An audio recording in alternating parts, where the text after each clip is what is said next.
Welcome to the DraftKings Daily Trot. I'm Jason Gilbo, J Gilbo 11. With me is Russell Clay at Russell J Clay. Taking a look at a 10-game slate here for Saturday night, and a lot of offensive options, and should be fairly high scoring for most of these teams. Yeah, you kind of roll through, or I do at least, look for pitching early, and the first thing you notice on this one is, okay. Just a lot of mediocre pitching options tonight. So I think there should be quite a bit of offense.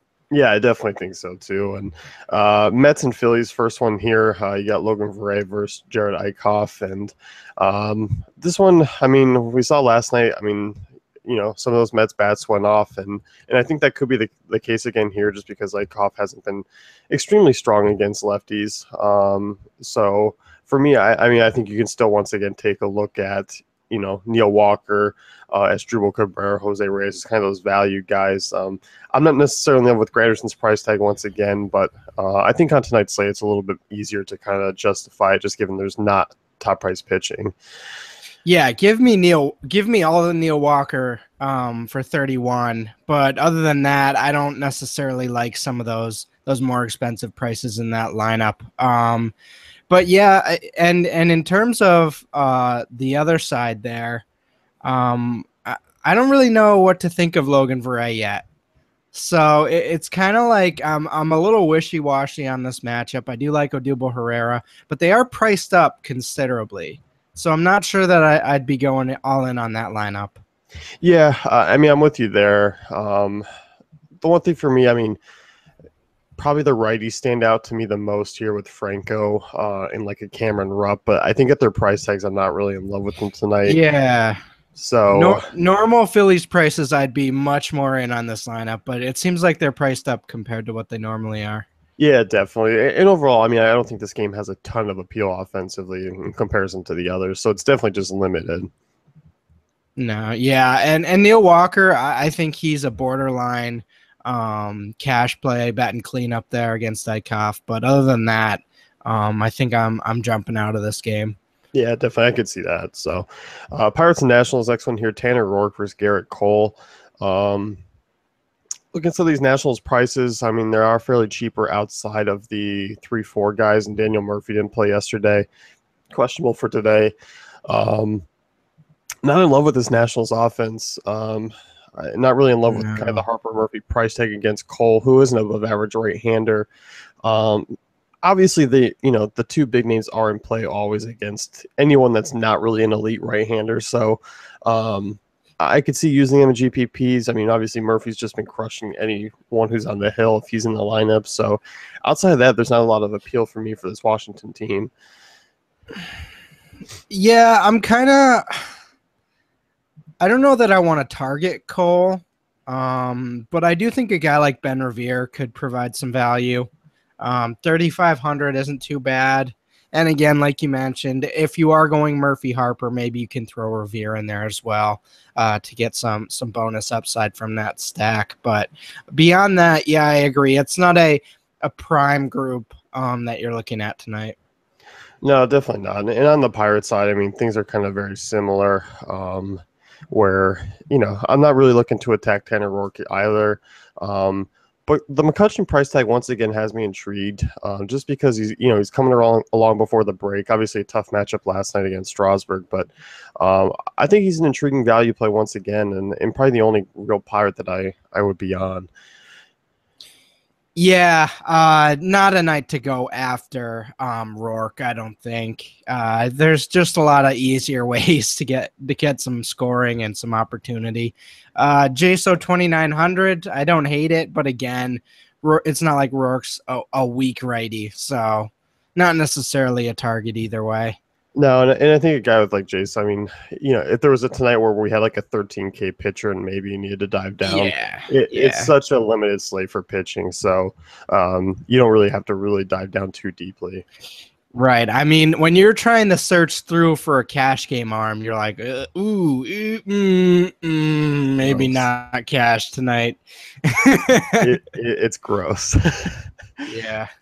Bruce Reds next one here, Yeah. Jimmy Nelson versus John Lamb, and I do expect some offense in between these two teams. And for me, I mean, I like the Brewers the bats here quite a bit, and I'm not really mindful of the price tags. I don't mind of Villar at 4-9. It's going to be tough because there are two shortstop I really like tonight, and Corey Seager being the other one who we'll talk about. But overall, I do think Villar, Braun, Lucroy, Carter are Scooter! Scooter with the home run yesterday, baby. I know. Pretty happy about that one, folks. Well, Scooter. Like, you can't be a grown man and be called Scooter, can you? Well, it's right there in front of you, man. Do you think he's really called Scooter though? Like, I just picture mid-90s, like those like multicolored shorts. You know what I'm talking about? They're like jeans, but they're like tangerine and like turquoise. You know what I'm talking about? And you're looking like at the Oakley razor blade frames, like the crazy, like you're thinking like a mid-90s kid on a Razor scooter. That's what I'm thinking. Oh, okay. No, we're not. We're completely off this. We're off the grid on that one. Where were you? I was thinking like, California, like mid-90s, like surfer bro, like named Scooter. Oh. Okay. That's where I was going. You were going like loner kid, like popping in the wheelies in his, garage with the new Razor scooter he got from Christmas. I think we're used to me going into basically childhood analogies at this stage. You went for the more mature, but I'm not at that point. So yes. Anyway, in terms of these Brewers, I really like the righties, and I do like Gannett again. 36. I think you can go Braun, Lucroy, Carter, and potentially get a lot of power out of that grouping. Yeah, I mean, you look at Villar, been very solid against lefties. Braun, obviously. Lucroy, solid track record this year, has been a little bit up and down. But yeah, I mean, you just look at Lamb. I mean, 370 WOBA to righties this year, 1.74 home runs per nine in that ballpark. Yeah. I'm a big fan, and I like the Reds too. I like those lefties yet again. Votto, Bruce. I don't mind a Hamilton at that price. You look at Jimmy Nelson. I mean, he's been better against lefties this year, but still overall not that great. And his overall track record just suggests he's hasn't really figured out lefties completely. So those are kind of the names I mentioned. Everything in that ballpark tends to fly out this time of the year. So I'm a big fan of this game. Big fan. All right, and if you had to pick one Brewer to hit a home run tonight, which one is it? I'll go second. Braun? Yeah. All right. I'm going. I'd say Braun's number 2, but I'm going Chris Carter. Definitely. I mean, how can you knock that with his ISO numbers against lefties? So yeah, I really like both of them. So I think you can throw both of them. I mean, are they cash game viable? Braun certainly is. Carter a little higher strikeout. Probably more. Yeah, probably more tournament there. Yeah, Carter's always a guy who just kind of GPP only for me. Mm-hmm. Rockies and Braves next one here. Chad Bettis versus Mike Foltynewicz, and these Rockies bats are really cheap, and they're coming off a pretty strong night. What happened with Foltynewicz last start there, man? Jesus. I know. It was. Go ahead. I kind of like the Rockies at their prices. I mean, how can you not like lefties against Foltynewicz? Kind of regardless of even the Rockies bats outside of Coors. I mean, you gotta like those lefties. I mean, Blackman and Cargo, just because Foltynewicz really hasn't figured out lefties at all.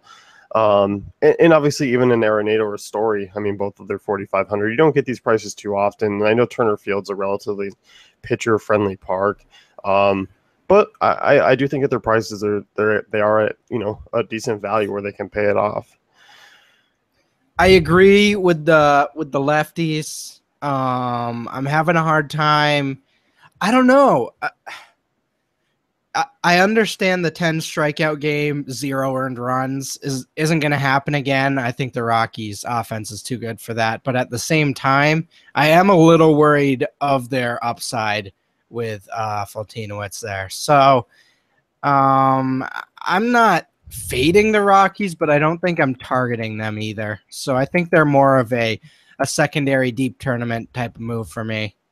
So are you playing him or not? No. Because I'm not fading them, but I'm not playing them either. As in, they're not going to be my first or second option.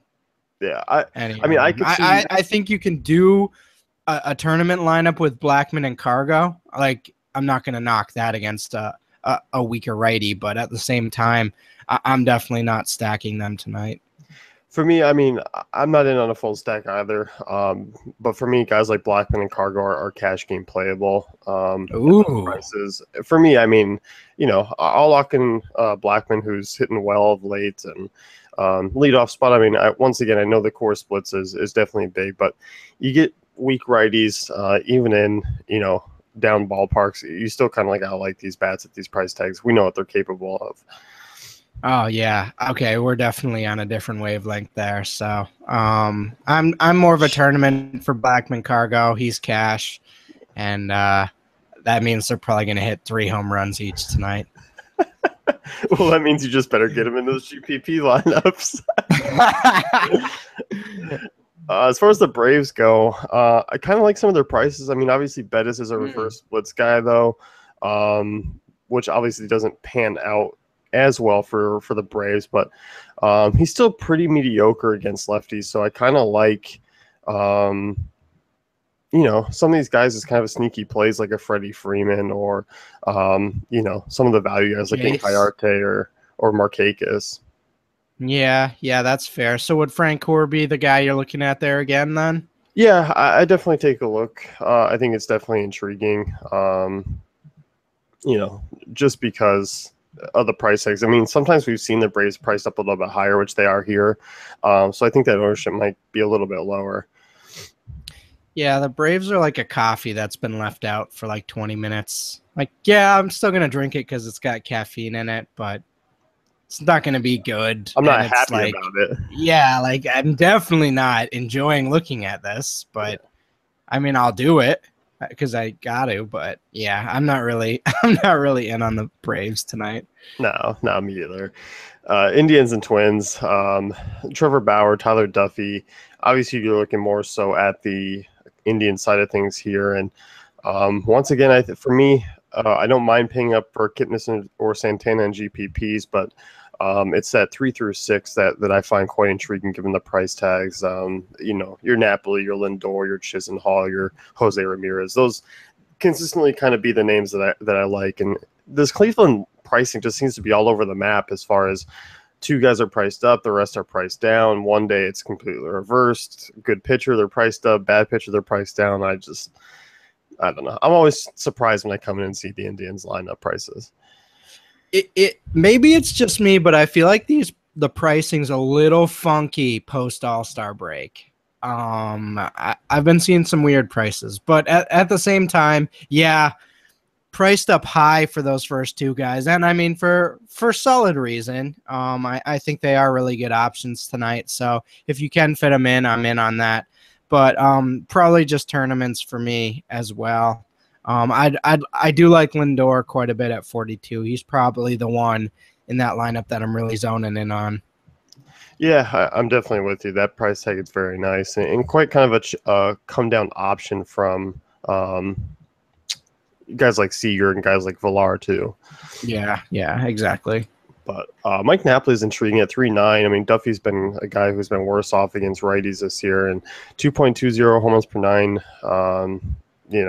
At 381 WOBA to righties, I kind of don't mind Napoli at that price tag. I think it's definitely intriguing. Yeah, I think you could do a Lindor Napoli little thing there. I like that. Little duo. Little duo, little mini stack, a little thing there. Yeah. As far as the Twins, I mean, are you looking to kind of pick on Bauer at all, or not at all? He's the guy I'm targeting for pitching tonight. So I mean, I think you just kind of have to make your move. And he's my move tonight. So I might be throwing him in cash. That's probably my move here. So yeah, not targeting any Twins tonight. Yeah, I could definitely see that at their prices.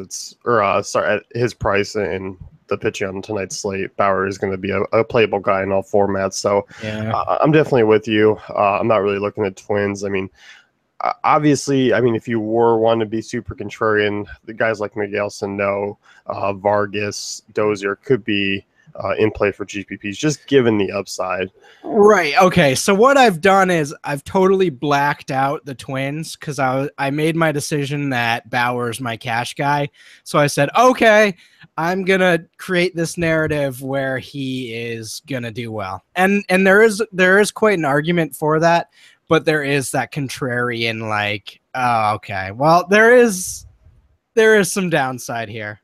Like the But Twins' offense has been good lately. Like they're yeah, not the same they team that have. they were for April and May. Like Right. July They're, has been a different month for them. like Bauer, like the splits do work in Bauer's direction. I believe they're 24th in WOBA against righties and 17th in ISO. But at the same time, there is some doubt that creeps in when you're looking at it. You're like, all right, well, Bauer hasn't been perfect lately. But at the same time, I think he does have that strikeout upside, and they are pretty high strikeout rate against righties. So I'm in. Yeah, no, I definitely agree with you. Yeah, no, I mean Bauer's a great arm. I mean, easily a top 3 option tonight. Yeah. Easily. Royals and Tigers next one here. Danny Duffy versus Mike Pelfrey, and What the heck? yeah, Danny Duffy. I mean, he's with Kershaw on the DL. Kershaw just gave him his powers, and Danny Duffy's the new lefty Clayton Kershaw. So. Right. He's priced up like one, I guess. Is it contrarian to go against him? Because I don't even know how contrarian that is. I think it is. Like I don't think many people are actually going to be a fan of the Tigers tonight. Interesting. Okay. Well, I do like Cabrera at his price. They're super priced down in the middle there. So a Cabrera Martinez, I mean, I really like that. I guess it is just tournaments, but at the same time, I like Cabrera at 3,500 quite a bit. Yeah, I mean, I don't mind those price tags, and obviously Duffy. I mean, overall, I mean, he's not tremendous against right-handers. The strikeout rate has been working for him more, but still, I mean, the home runs 1.52 home runs per 9 to righties, still a solid hard ball rate. So. For me, I do think you can kind of take shots. I mean, I like an Ian Kinsler at 4-1, and I do like Maben and Cabrera, Castellanos too. So for me, they're just GPP arms or GPP bats. I'm not really targeting them in cash games. I kind of actually like the other side more for cash more than I do the Tigers for cash games. Yeah. Oh, yeah. No, we haven't gotten into the Royals lineup yet, but that's one I really like. I just think in terms of that price for Duffy is a little deceiving. I mean, he was giving up pretty much 2 homers a game for a nice little stretch there, and obviously he's been good the last 3 starts. But I don't know. I'm not ready to proclaim him an 11K pitcher yet, so I'm still firing away with some of those mid 3K guys. Yeah, no, I definitely agree with that. I am too, and I don't see myself using a ton of Duffy either tonight. Maybe 1 or 2 limes he finds his way in. So Yeah, it is an odd pricing, but I think you look at the Royals here, and you got to like both sides of the plate. You got to like these prices, and really 1 through 5 for me, I think are all kind of cash or GPP playable. And I love that Eric Hosmer price tag at 3.6. Oh, it's beautiful, isn't it? It's nice against Mike Pelfrey. I mean, obviously Pelfrey is coming off a start where, pitched well against the Jays, which he didn't really expect. But overall, this season, 384 WOBA to lefties, and you got to like guys like Alex Gordon, Morales, and Hosmer there. I believe he has like a 1.7 whip too. So it's like against lefties. So you just kind of look at Hosmer and you're like, all right, I'm firing him in there. I mean, obviously there are always higher end first basemen, but for 36, you can't really beat that in cash, Yeah, definitely. And you don't really have like an elite first baseman on tonight. Like there's no David Ortiz. I mean, you have Goldschmidt. You do have Votto. But outside of that, I mean, there really isn't a ton of first base potential. Right. So and in that same vein, I mean, Whit Merrifield 3,300. I'm not afraid to go at Pelfrey with either side. Again, he's not really a big home run guy, but he does give up just a lot of hits, a lot of walks. It's just kind of a collective beatdown usually when he gets shelled. So I do like Merrifield. I do like Morales. I'm okay with paying up for Salvador Perez tonight. I just think this is a really solid. I mean, a cash stack if you're looking at one, you know? Yeah, I think so too. Just because you look at the Royals, and I mean, coming off a down game last night, but Mike Pelfrey, completely different arm. So I do think you're looking at the Royals as definitely cash game guys, and even some GPP upside with some of those home run pop. Yeah, for sure. So Marlins and Cardinals here, and I'm not necessarily on the Marlins tonight. Nah. Wainwright's kind of figured things out. I actually kind of like the Wainwright price tag here. He's a guy who's been really solid over the last month and a half, and for me, I mean, obviously you can make a case for Stanton or Ozuna at those price tags. If you want to be GPP, you want to be a little bit contrarian, I don't mind that, but I think we're probably looking more so at the Cardinals side here. I mean, you got to stare at that Ozuna price for at least a hot minute and be like, all right, 32, I got to do some really deep dive into myself if I'm really going to fade this. But I mean, that's in play for tournaments, but yeah, like you said, Wainwright's really figured it out over the last month and a half. And I don't think he's a guy that we can necessarily target even in tournaments right now. So yeah, I think Marlins are pretty much a fade here. I guess the big question for the Cardinals side is Aledmys Diaz, 5,300 in a good spot, but can you touch him at that price? No, not for me. I like Seager much more, even though he's similar price tag. If I'm paying up, it's gonna be for Villar Seager, just in better ballparks and a little bit better matchups. And then when we talked about Lindor, so I think those are the kind of the three guys that I'm sticking with. If I'm paying up, if I'm paying a little bit down, it's going to be for Lindor. Right. I mean, there's no doubt Diaz could pay it off. I mean, we've seen it happen before. Yeah. But I think really the realistic options in our offense, you saw Piscotty last night, obviously with the homer. I think he's in a good spot again today, and Matt Holliday as well. So I think those are the two options. Matt Adams, kind of an inconsistent option, but 3,500. I like him. Yeah, I think you can throw him in there at first. Kind of a swerve off Hosmer, I guess. Yeah, I think so. I think Hosmer will carry a little bit more weight. And I do like Adams. I do like some of these lefties against him. I don't mind taking shots down the order. Grichuk's much more expensive than what you want, but a Colton Wong at 3-1 is kind of intriguing just because Kohler struggled with lefties. It's obviously not a great lineup spot for him, but I think GPPs, I mean, there is some upside there. Yeah, for sure. So, yeah, I think the Cardinals could be another offense to definitely target here. Yeah, agreed. Dodgers in Arizona, and this one, I mean, you got to like the Dodgers bats here. You got to like this game in general. We saw it play out pretty big last night for the Dodgers side, and I think that's going to happen again.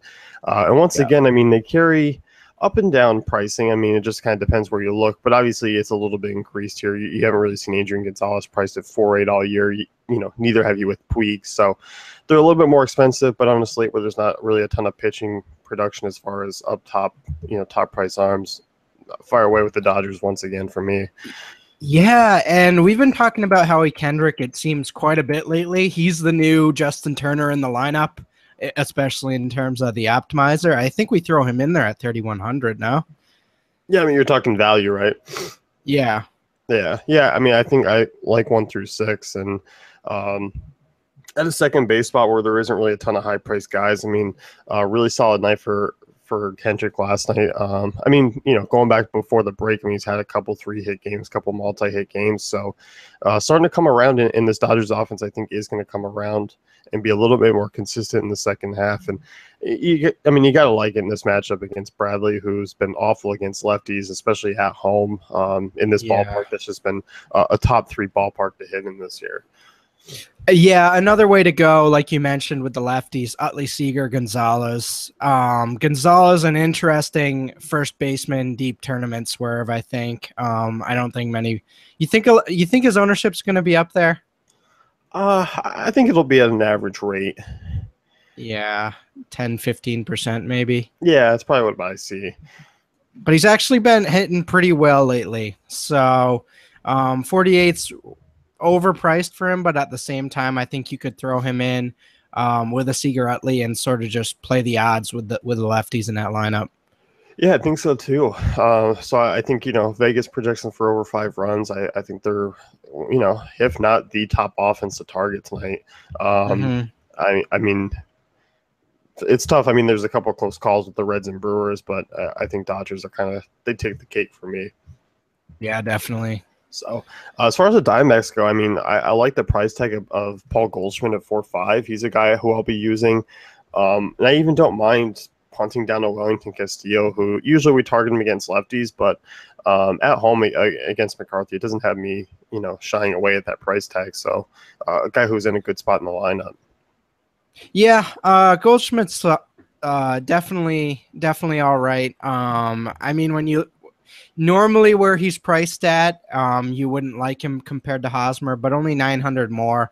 I think those both fit into their own tier, and kind of fit into whatever lineup you're trying to build there. So different roster construction, but I mean, both in play. So yeah, I do like him as the tier 1 guy. Yeah, then outside of that, I mean, are you a fan of Segura? Are you a fan of Lamb, Bourne, or are you kind of just staying away with maybe those other couple of teams? I don't know that I'm going after McCarthy. I do like Goldschmidt. I think he can get after him, but other than that, I think I'm pretty much staying pretty neutral on the Diamondbacks, so I probably won't have much exposure. Yeah, I think Goldschmidt's kind of the standout one for the price, and I think Castillo is too, just because he's 2,500. But yeah, I mean, about that, Jake Lamb is 5,500. It's a little expensive for me. He's still pretty cheap on FanDuel, so I might like him a little bit more there. Yeah, definitely.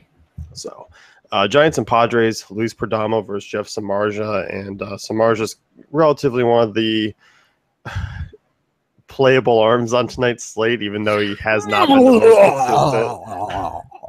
Could you see using the Padres against him in a contrarian stack? Yes, definitely. I mean, never joke about Will Myers, ever. No, I guess we shouldn't. We joked quite a bit about well, I did. I won't throw Jason under the bus as well, but like the first thing I said when we got to the Padres was, okay, stacking Padres, and Will Myers was like 5,300. Obviously he hit a homer against Bumgarner last night, but what are you gonna do? You can't win them all. Priced down a little bit today. I mean, they're reasonably priced. I'm not afraid of Samardzija. Obviously, like you said, you can create the narrative where he does have a good shot tonight against the Padres, but at the same time, you can't just totally ignore that blind spot where there is considerable downside as well. Yeah, I mean, let's take a look at Samardzija. I mean, they've seen him a couple times. And Samardzija hasn't really been in that great stretch of he's been dominant like he was, in the latter half of May, early June, because he's been tanking since then. Been very up and down. So for me, I mean, I plan on using Samardzija. I do think, a quality start could be there, but I'm also going to cover and think that maybe the Padres lineup does get to him and maybe toss in a GPP stack or somewhere along those lines just to kind of go against the grain. Yeah, I'm with that because I do think their ownership's going to be a little down. Maybe throw in a Matt Kemp and Yang. Little cheap groove there, little cheap. Yeah, I like those lefties. I mean, Samardzija has been great against lefties. I mean, especially going last year, but this year 344 WOBA 1.35, and Petco. I mean, it's decent for lefty power. So yeah, definitely in play for tournaments. Yeah, I think so too. And the Giants, once again, they're priced up quite a bit against Perdomo. I don't mind them because there isn't really a top price option. So I do think you can kind of fit them into your lineups. And obviously Perdomo hasn't really been the best of arm. Because I like a Brandon Belt. I like Pagana. Crawford is a little expensive for me, but I do think the Giants stack could be something. And I do like them as one-offs. Yeah, they really slammed down on the Brandon Crawford price tag there. But yeah, no, I do like the 3 through 5 there. I am okay with the Buster Posey pay up tonight, so I don't hate the Giants tonight. There you go. Man, what a time to be alive. Yeah, what a weird day. White Sox and Angels last game here. Matt Schumacher versus James Shields, and Schumacher's a guy who I think kind of fits in much like Samardzija, much like Bauer, where he's going to be one of the three that are probably pretty relied on heavily tonight. Yeah, I think you kind of have to. You look at this White Sox offense. We've been talking about it. Just so inconsistent with their production. I mean, even Adam Eaton at this point, can you really trust him to sort of beat up on Schumacher? So I like him. Strikeout upside there. I think we're firing away with Schumacher tonight. Yeah, definitely. And with that being said, I can't really see myself using this White Sox offense. It just continues to be very subpar for, even in good matchups. So the Angels side of things, I mean, obviously, I think Cole Calhoun at 3/8 in play. Just, he looked at really a true matchup against Shields. And I do kind of find myself jamming in some Mike Trout just because pitching really isn't that strong tonight. So I think you can reasonably fit him in with some other solid options. You got a shoehorn. You're just getting him in there, wedging him into your lineups. I don't even know what the hell a shoehorn is. Oh, okay. Well, I'm sorry you weren't born in the 1950s. That would have been terrible. I would have been like 60 years old playing Pokemon Go. I can't have that. Oh, God. 70 if my math was right. Oh, the 50s, man. What a time. What a time. Do you like some of these secondary pieces? I mean, are you fan of the Angels? I like Cole Calhoun, even though I think he's going to end up being pretty chalky. So the bigger question here, James Shields kind of coming around a little bit. Not perfect, but 5,100. I'm not afraid of the Angels. So I'll let you take that one. I'm tapping out. I'm going to get some coffee. Okay, all right. So I think at 5,100 on a night where the pitching's really bad, I mean, I'm not afraid of this Angels team. I think it range of outcomes, most likely he gives up 3 or 4 earned runs, but if he can get some strikeouts, I mean, this lineup isn't that strong. It's really not. They're not. Really not. I mean, it's not. No, I definitely agree they're not a strong lineup, but Shields hasn't been a strong arm. And no, he's been awful. Oh, he's been awful. But the last 2 starts give you a little shine of light that you can maybe, okay, I'm going for it. Tournaments, deep tournaments. Yep. I don't know, man. The 2 shotgun salute. James Shields in tournaments tonight, folks. Yeah, he's been better because, I mean, he's actually been pitching past 5 innings, which he hasn't done forever, it seems, but I don't know, man. I still think the Angels have some pop. I still think 2 through 5 is kind of an intriguing option. Are you going to have to sweat out that Calhoun, Trout, Pujols grouping? Absolutely. Are they probably going to hit a home run or 2 off him? Absolutely. But I think on this slate, just because of how bad pitching is, I think you can think about it. I'll let you. I'm gonna let you. Word. Yeah. I'm getting the rope. I'm getting the chair, and you just walk out. I don't know, man. It's bad. All right. So I do like Cole Calhoun. Yes. Trout's a little expensive for me tonight. Yeah, it's expensive, but once again, I think on the slate with no pitching options, he can fit in a little bit more than usual. You like Johnny Giavotella? No. Okay. That's going to wrap things up here with the DK Daily Trot. Be sure to check out DailyFantasyCafe.com for all our great tools and content.